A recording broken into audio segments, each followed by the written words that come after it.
London, October 7. Reuters. Lawmakers in British Prime Minister Theresa May's Conservative Party who are trying to oust her as leader have been told to shut up by the party's chief in Scotland.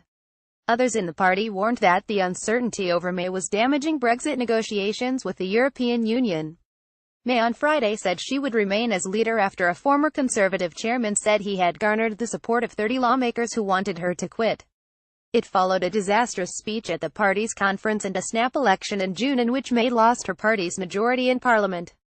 Senior figures have rallied round May, but the open rebellion comes as Britain embarks on crucial talks just 18 months before Britain is due to leave the European Union.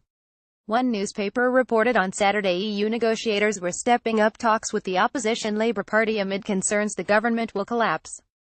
Scottish Conservative leader Ruth Davidson, who is considered a possible successor should May be forced out, told the BBC the Prime Minister's critics should shut up and get off the stage. "I would tell my party to get its house in order, get together, knuckle down, and make sure that our first commitment, last commitment and only commitment is to the country," she said. Her message came after former party chairman Grant Shapps tours media studios calling for a leadership election. Shapps said 30 Conservative lawmakers backed his view, well short of the 48 needed to trigger a contest. No obvious replacement. Commentators said a lack of an obvious replacement and deep divisions in the party over the direction of Brexit meant the rebellion had lost momentum despite disquiet over May's performance as leader.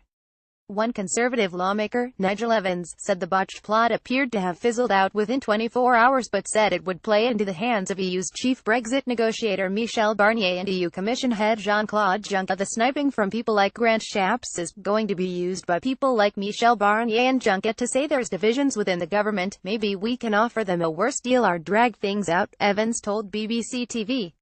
He's done us absolutely no favours whatsoever.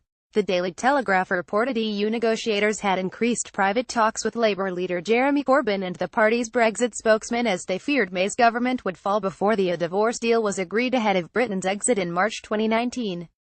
The paper, citing unnamed sources, said there had been a significant change in tone towards Labour and Corbyn had held meetings with Barnier.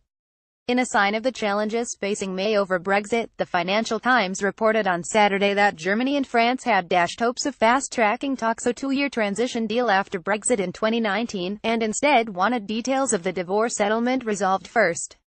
As May tries to reassert her authority, the Guardian newspaper said she would be urged by her lawmakers to sack Foreign Secretary Boris Johnson, who used media article and interviews ahead of this week's party conference to put forward his own view of Brexit. While he professed loyalty to May, his interventions were seen as undermining her and causing unnecessary unrest.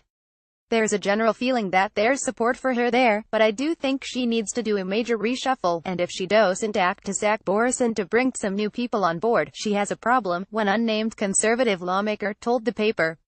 Reporting by Michael Holden, editing by Jeremy Gontor. Standards. The Thomson Reuters Trust Principles.